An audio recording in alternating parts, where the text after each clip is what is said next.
Hello, नमस्कार, आदाब और सत श्री अकाल। कैसे हो लवलीज? ये तो आप कमेंट में बता ही दीजिए। और चलिए स्टोरी की शुरुआत करते हैं। स्टोरी का नाम है तू है तो। आयशा माया के यहाँ से इंटरव्यू लेकर आ चुकी है।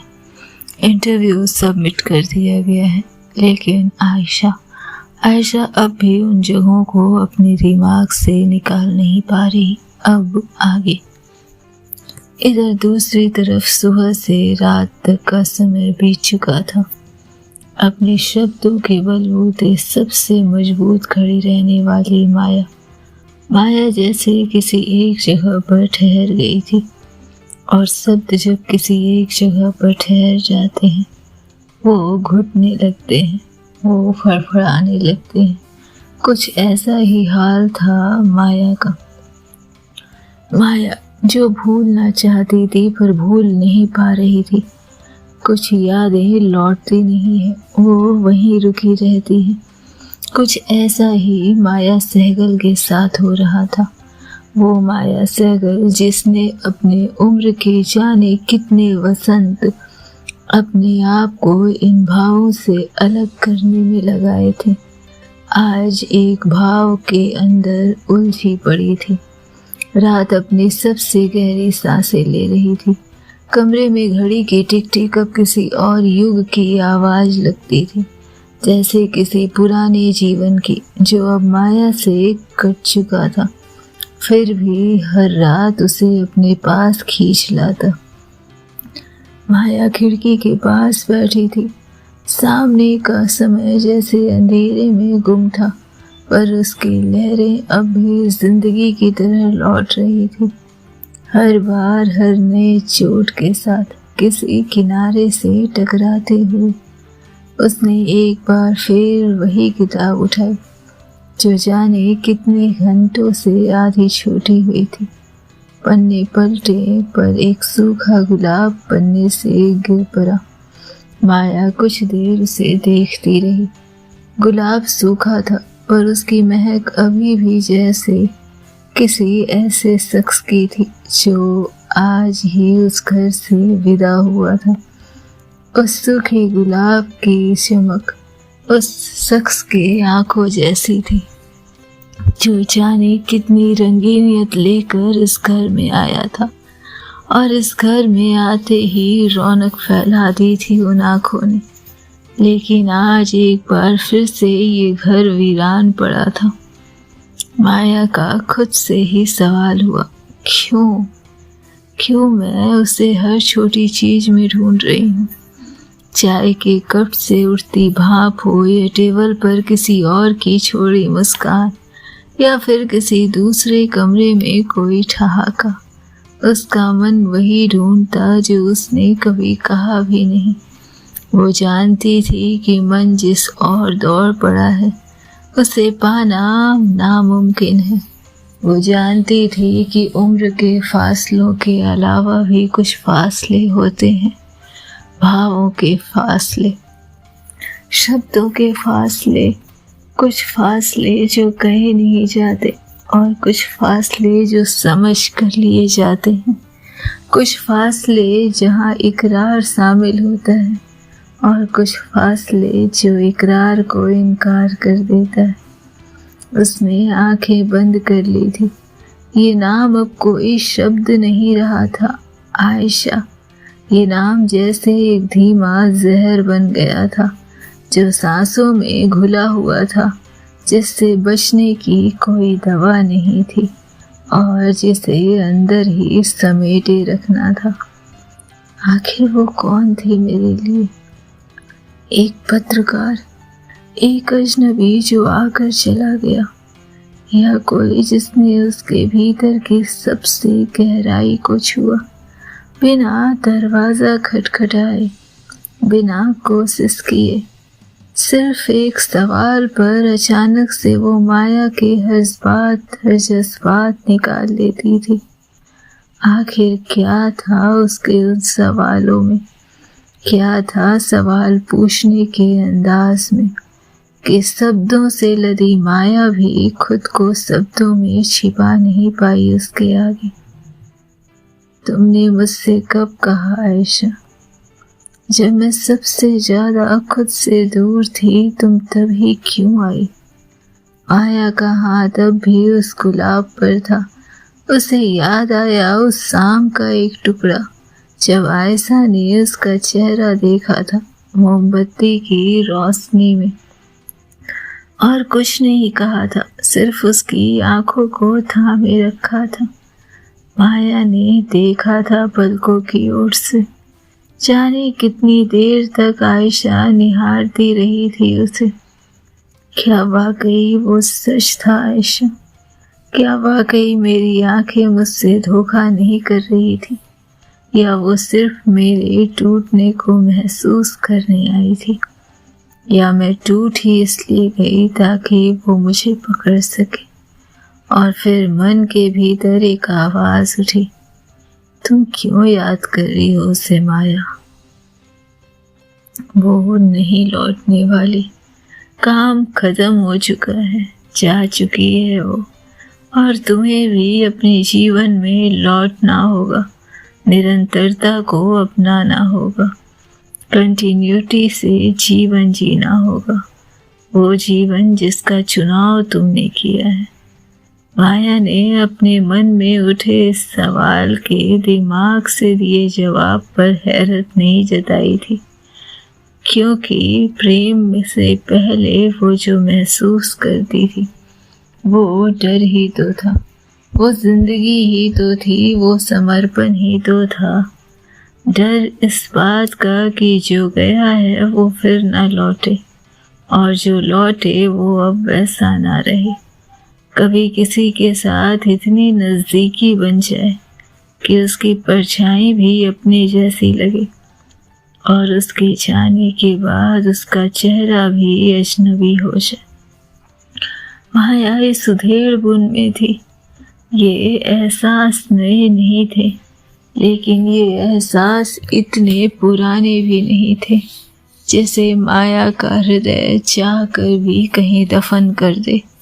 वो उठती है, किताबों को समेटती है, गुलाब को वापस से पन्नों में समेटा, जैसे वो यादों को फिर से दफन कर रही हो। लेकिन हकीकत यही थी कि यादें दफन नहीं होती, वो धीमे धीमे जड़ों की तरह हमारे अंदर ही फैलती जाती है, और फिर किसी दिन दिल को अपनी ही मिट्टी में जकड़ लेती है, जहाँ से छूटना कठिन नहीं, लगभग असंभव हो जाता है। कभी कभी मैं सोचती हूँ, अगर आयशा नहीं आई होती तो क्या मैं अब भी सिर्फ एक किताब होती। उसने खिड़की खोली, हवा के साथ समंदर की गंध भीतर आई, और एक धीमी सी मुस्कान उसके होठों पर, दर्द भरी, हारी हुई मगर सच्ची। शायद वही थी जो मुझे पढ़ने आई थी, और मैं सिर्फ एक कहानी जो पहली बार किसी ने महसूस कर कर पढ़ी थी।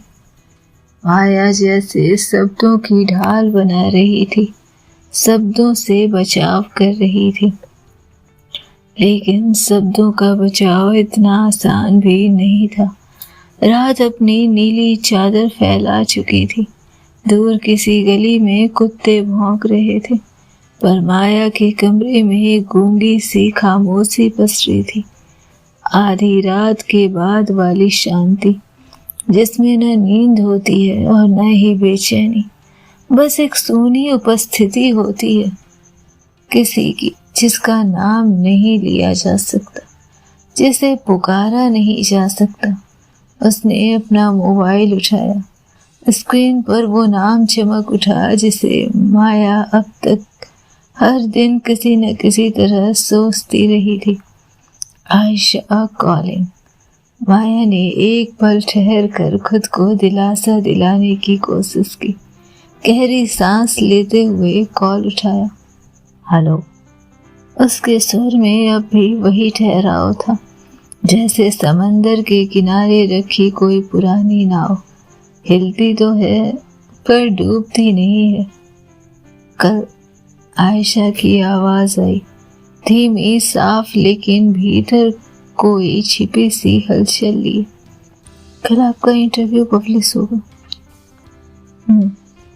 बस इतना ही तो कहा था माया ने, जैसे इंटरव्यू उसके लिए कोई खास मायने नहीं रख रहे थे।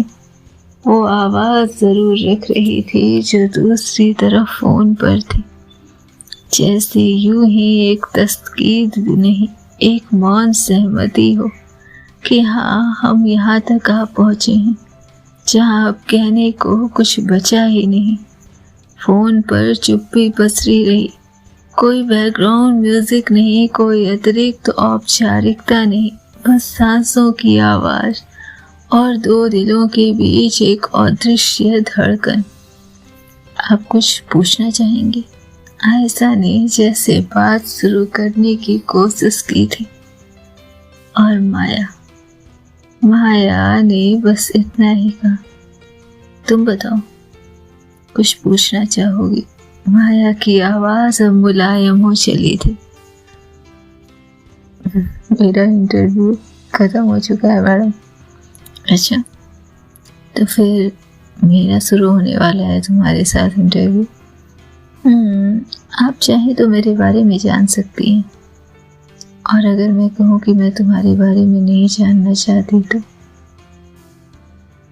लेखक इतने बेरहम होते हैं, कम से कम झूठ ही बोल दिया होता।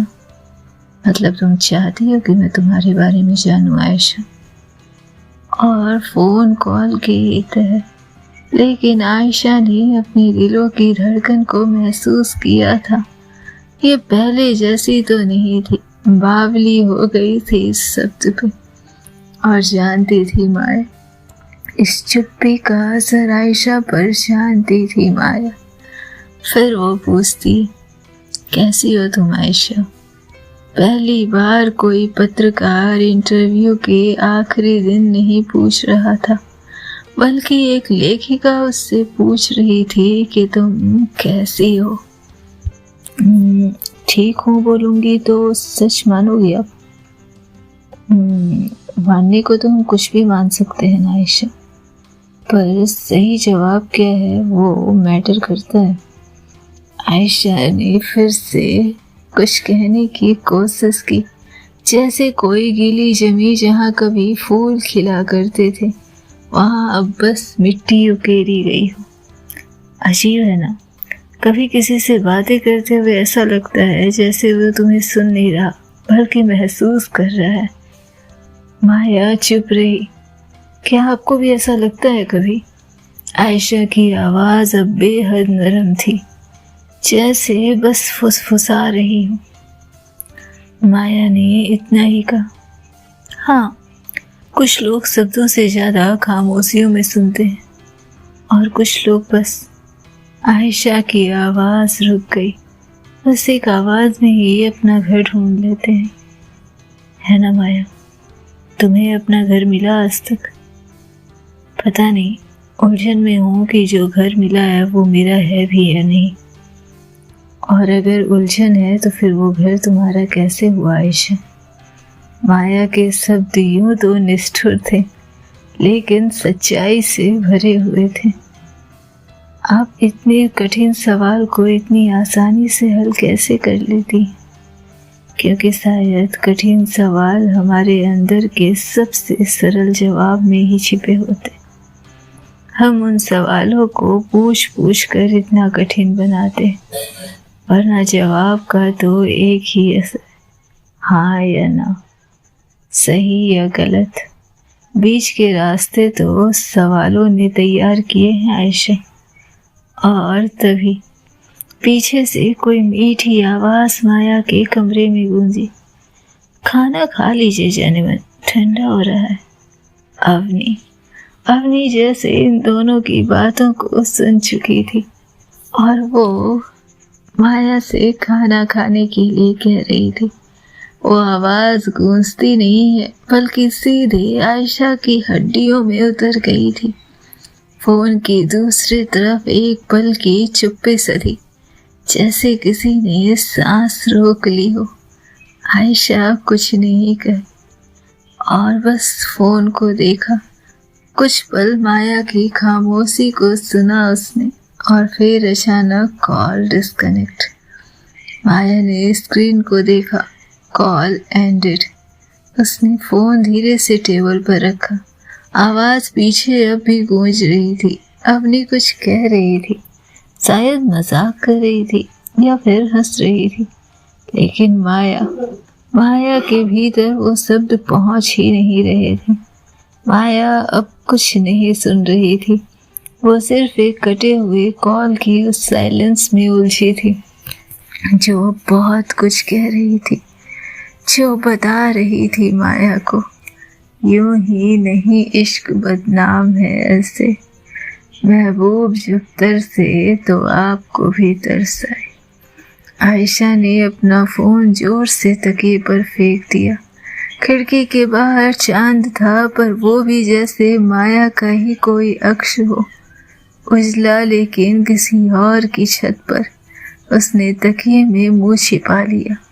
उसके होठ कांपे जैसे कुछ कहने की कोशिश कर रहे हों, लेकिन शब्द जैसे मर्यादा में बंधे हुए हों, भाव जैसे खुद को समर्पित करने को तैयार ना हो, और इन भावनाओं से लड़ती आयशा जैसे अपने अंदर छिड़े इस युद्ध में जाने के लिए तैयार ना हो। इस युद्ध को अब तक उसने अपना कहाँ ही माना था। प्रेम कभी कभी कोई और की आवाज में जलन दे जाता है, और जो नाम तुम्हारे दिल में गूंजते हैं वो किसी और के होठों पर सुने तो बस एक तीर बनकर दिल चीर देते हैं। प्रेम था या सिर्फ काश, उलझन थी या सबसे सुलझे हुए जवाब।